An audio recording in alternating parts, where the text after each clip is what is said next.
They're 2, they're 4, they're 6, they're 8. Shunting, roll, stacking, hauling freight.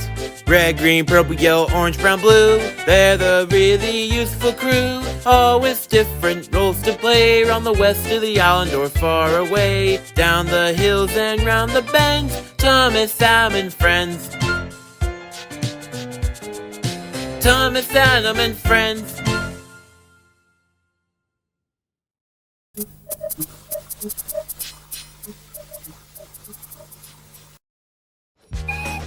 As is obvious, it's currently a scorching summertime on the island of Sodor, and although it's one of the greatest times of the year for tourists visiting the many wonderful places, it's also really, really hot.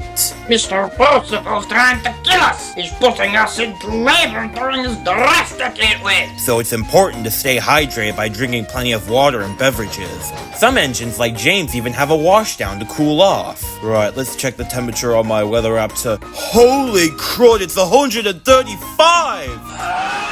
Speaking of water, Sodor is quite the aquatic place with many water sources. Come lakes, waterfalls, rivers, streams, water parks, and of course being an island, the Atlantic Ocean, along the Irish-Sudric Seas. But today's episode will be focusing on ponds, in which the most common animals living in them are ducks. There's the Dublin Moor Lake, in which was not only being examined for a new rail line, but in Sudric and Manx means big pond. There's also the Maithwaite Duck Pond, the old ferry bridge north of Farquhar, the pond run-bys on both Henry's and Tidmouth Tunnel, Crosby Pond, Percival Pond on the Scarloey Railway, and if you know where to look in Henry's Forest, there are a few ponds and streams there as well. But probably the most popular one of all is Dilly's Pond, on the outskirts of Tidmouth Hull on the Little Western, where Duck and Charles, the 2 Pannier twin tank engines, would double-head a passenger train there from Tidmouth with the slip coaches. Pip and Emma arrive with tourists from the mainland. Hello there, Pannier brothers. We've got you our guaranteed connection from the Wild Nor'Wester. I'm glad to see and talk to you guys. I need this to take my mind off me and Emma's manufacturer. Now, Pip and Emma had recently had a rough time of it due to the recent passing of their manufacturer, Sir Kenneth Grange. Both Intercity 125 twin high-speed engines received condolences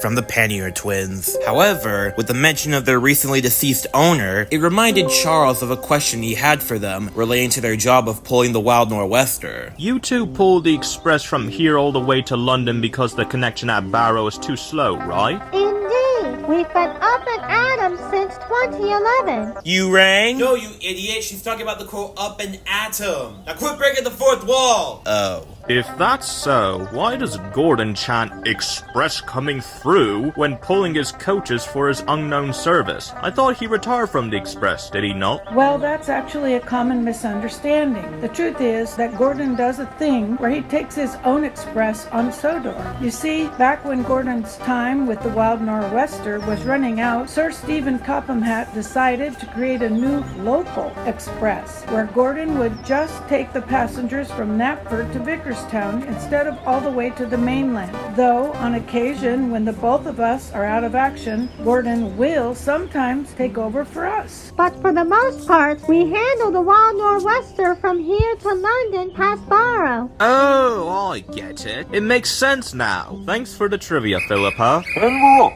Cheerio, you two. Ta-ta. As the 2 engines head down their coastal branch line, the beautiful sandy beaches and ocean caught both brothers' eyes, and the journey was running almost smoothly. I say almost, because it was about to have a few literal bumps along the way. Buckle tracks. Stop. Ow! Not again! Ow!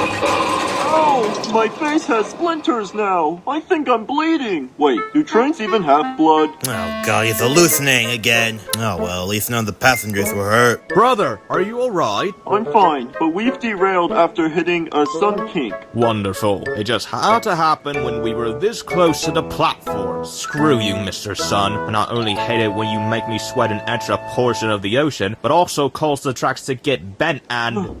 Duck, are you alright? But his brother didn't answer. He just looked at the sign he knocked over and started feeling extremely uncomfortable, as if he was having a panic attack about a bad memory.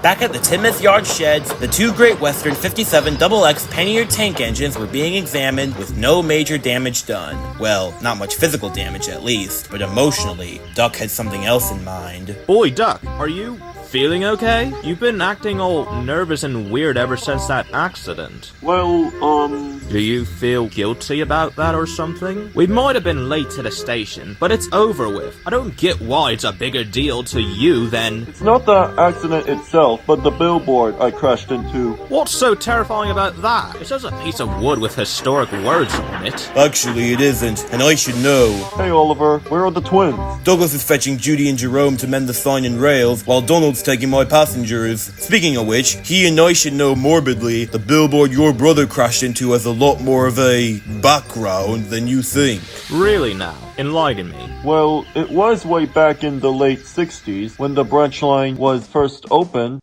It all began in 1968 during the construction of Tidmouth Hall.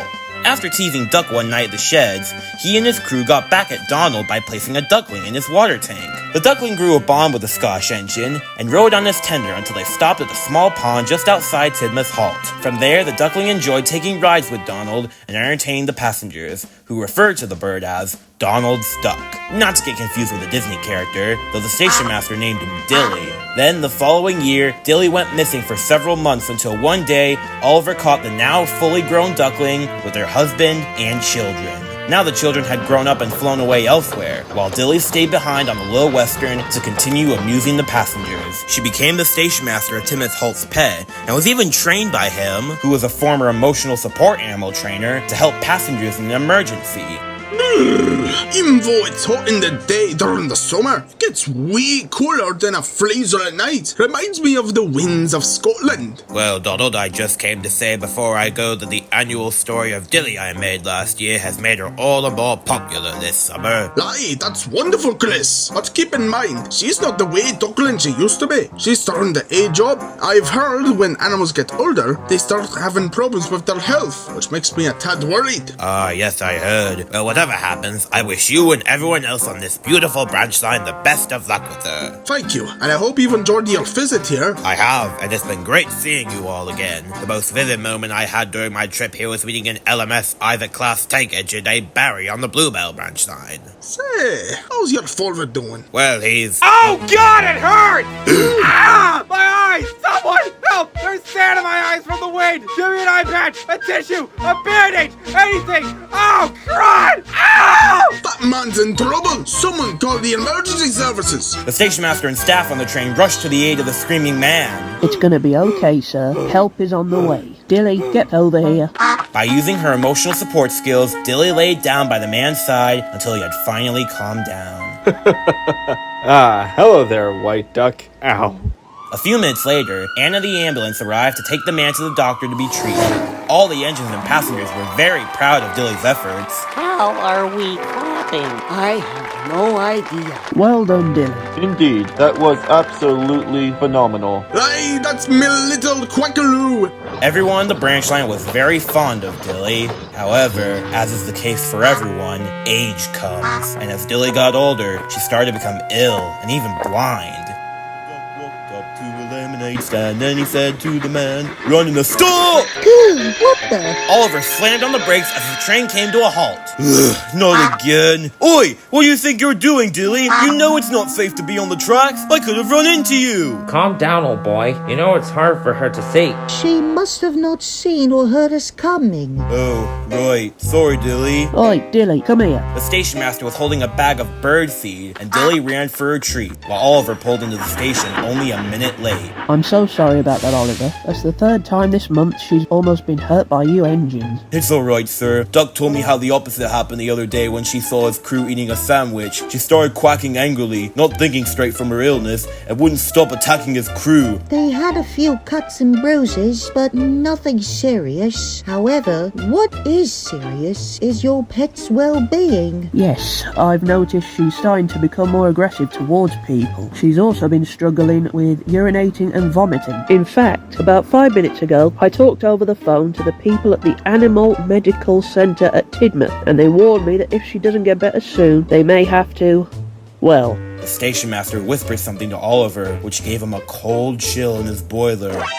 No, they can't do that. You have to do something before they decide to put her down. What? Thankfully, they were only warning me, and Dilly is far from that. It's only a minor possibility for now. After work, I'm taking her back home and keeping her there until further notice so she can get better. My brother will look after her in the meantime, since I have to work here. Good luck with Mrs. Dilly. I heard your conversation with him. It's awful what the wee lass is going through. I know, Douglas, but like you said, it's only a minor possibility. She might get better before then. Although, I'm concerned as to what we should tell your brother. Aye, and whenever I be taking trains with him, every once in a while he thinks about Dilly and his best memories of her darling when she first debuted. I think other than the part of her being sick, we should keep the possibility of Dilly's upcoming fate sealed from him. After all, that's only the worst scenario, and I'm sure the station master and his brother are giving her the best care possible. As much as I don't like keeping secrets from Donny, I don't want to stress him even more. Yeah, he's right. Let's just have some faith in her. Though I will admit, I'm a bit concerned as well. I heard that ducks can only live up to 20 years. Indeed, it's 1985 at this point, and Dilly was born in 1968. That's 17 years of life. If she lasts another 3 years with the current state she's in, I'll be surprised. Here's hoping to another 3 years then.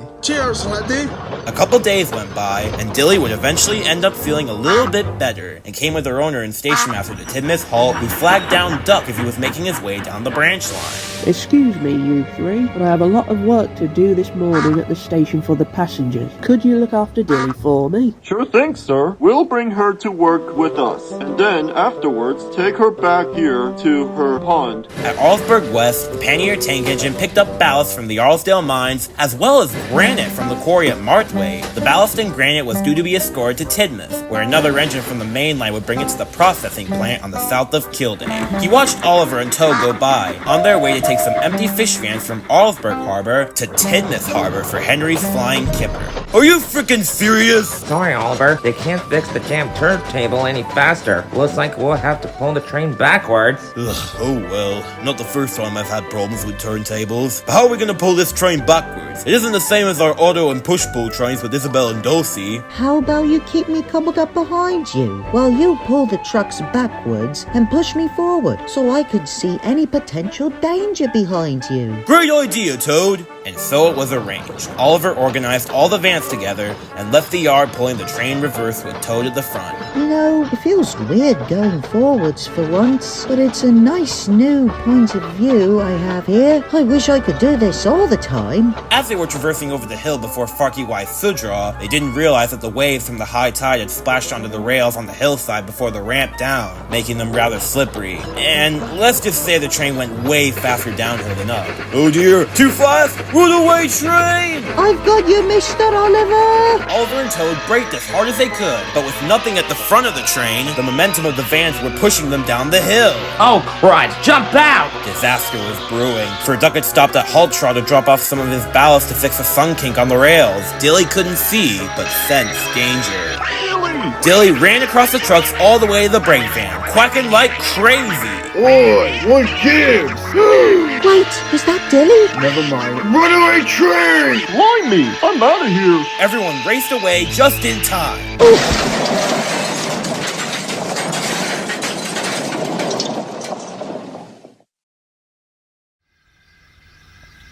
When the two vehicles' eyes were open, a large mess lay in front of them. Rolling stock, as well as ballast and granite, were scattered everywhere, and Oliver had toppled onto his side. But miraculously, other than his crew jumping out into one of the sandy beaches causing minor injuries, no one was hurt. Well, no one was hurt, but a certain someone involved in the accident would turn out to have a much worse outcome. Oh, good lord. Are you alright, Toad? I've been better, but I'm alright. Just a bit of damage is all. Well, it's a good thing there weren't any fish in these vans, otherwise I'd have to deal with the rotten smell on top of this disaster. Well, I do smell something. What's that pong supposed to be? I smell it too. See anything back there that could possibly be the source? No, not really. Other than Dilly lying on some red substance. What is that, ketchup? I doubt ketchup would have that kind of sense of... Oh no. What's wrong, Mr. Olive? Wait a minute. Oh my god, no! Toad, I know what that red substance is. Blood! You don't mean... There's no other explanation, Toad. Oliver, what happened? I just smashed up Dilly. What? What do you mean, smashed up? It's true. I only saw her briefly on the other brake van before crashing into it. And she's been pushed off the trucks, reduced to weary feathers and rail kill. Bust my buffers. I killed her. Alright, let's not panic. Doc, I killed her! And just like that, Dilly was put out of her misery in a way that no one expected. The poor duck's body was crushed by the derailed trucks and ballast and granite, which ended her life. As for Oliver, he miraculously hadn't suffered too much serious damage, but would need some fixing done to him, as well as the others, both physically and mentally. Sir Stephen Topham Hatt was examining the scene with some workmen and ordered the Little Western Fleet to wait at their sheds until they were done. I can't believe it. She's been around since the branch line's earliest days of opening. I always knew she'd go out sooner or later, but not like this. Oh no, such a terrible thing to happen. She was a wonderful creature, beloved tourist attraction, adored, brought in more passengers than ever, incredible service animal. She will be dearly missed. And she shouldn't be. That lassie should have been swimming in that pond of hers after a long day of internal struggling. But thanks to your foolish shenanigans, Oliver, that won't be happening at all. And just how is it his fault? If he had got his head out of the clouds and put more effort into stopping his own bloody train, Dilly wouldn't have run onto the brake van, and Oliver wouldn't have crashed into the train she was on. Quit blaming me for what happened today, Donald. I already feel like crud enough as it is. Good. It's all your fault. Calm down, brother. You don't know what you're doing. No, doggy. If anything, I'm underreacting. Go f*** yourself, Donald. I don't care what you have to say about me. So you won't care when I say that I now wish it was you that died instead of her. I wouldn't miss you one bit. How cruel of you! What was that? Oh, so you do care. Just as I thought, you son of a... Quiet, you two. I see the Fat Controller's car pulling up. Mr. Stephen Topham Hatt walked towards the branch line engines with a somber expression. Good evening, engines. I understand we've all had a bit of a rough day and are all upset over what happened to Dilly. That joke actually saved my father a bit of work trying to keep the Little Western popular. She was a very wonderful service animal and joked to the very end, and what she did today saved the lives of a small portion of those surrounding her. Indeed, she also saved me from impact. She cared that much for this branch line, and I commend her for that. Sir, can we hold a memorial for her? Absolutely. I've already scheduled one for this Friday at her pond. Oh, and before I forget, Oliver? Yes, sir? What happened today was not your fault at all.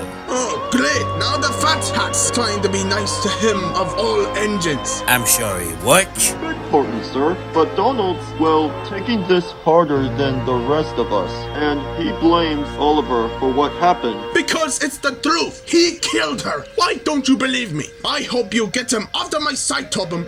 I don't want to be associated with murderers. Then I bet you don't want to be associated with your brother either, who killed a brake van in case your dumb brain forgot. Says the one who ripped a trunk in half. The only real mistake me twins ever made was saving you from the scrap you let Berlin Ferris. Alright, enough, both of you.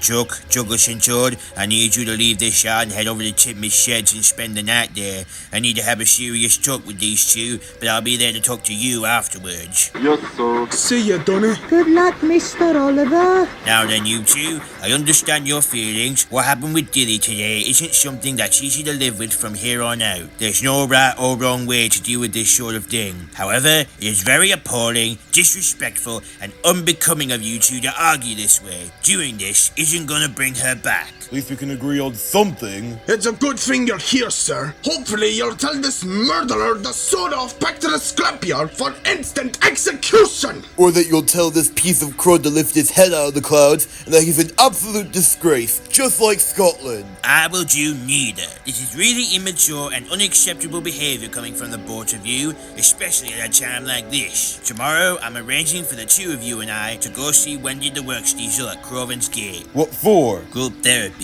This type of conflict and resentment is dangerous. We've seen what can happen when it's allowed to prolong. This is no way to be, and I don't think Dilly would want this from either of you. The two engines stayed silent for at least the whole evening. A few days later, the branch line was temporarily closed while a memorial was held for the now late iconic duck.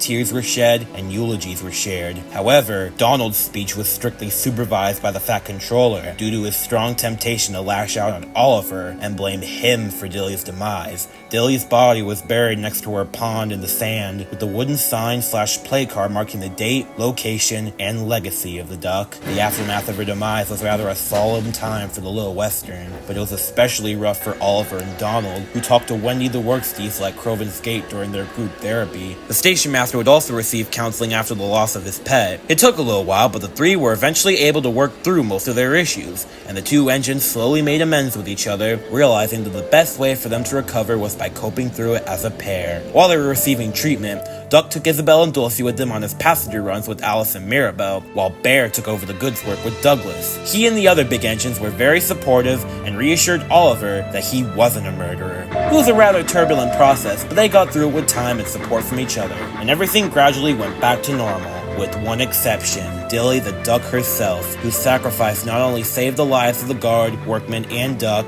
but was not forgotten. So you see, brother, that wooden sign is to honor and inform our visitors of the legacy of Dilly the duck. Indeed, when Duck rode along where her bones are buried and crushed into that sign, he felt like he was somehow disrespecting her, because, as we all know, being on someone's grave is considered disrespectful, but I know he didn't mean to. Huh, guess we both had creepy bad luck with her. Blimey, I'm so sorry, you two. I had no idea. It's alright, brother. You didn't know. But now I do. And I want to pay my respects to the late Duck of Tidmouth Holt and the Little Western who tragically lost her life as a hero nearly 40 years ago. That evening, the sign had been fixed, added with a fence around it to protect people from walking on her grave. The three Great Western tank engines puffed toward Dilly's pond. Hey, Oliver. It's alright. I know what you're thinking. You didn't do this. Fate did. I remember when Adam and Gordon felt similarly after the whole Sammy Davidson incident. I know you occasionally revisit those memories and have some leftover guilt to this day, but you can't change or dwell on the past. The least you can do is talk to someone you trust about it, move on afterwards, and continue being what you have been, are, and always will be no matter what. A really useful engine. That is the most somber thing I've ever heard my brother said. And also the most beautiful thing. Nah, I think that's the most somber yet caring thing I've ever said. And as they looked around and meditated along the familiar Sudric seas of Farky-wise Sodra and sandy beaches, they felt at peace with themselves and each other, just like Dilly, whom they knew was in a better, peaceful place beyond the Rainbow Bridge.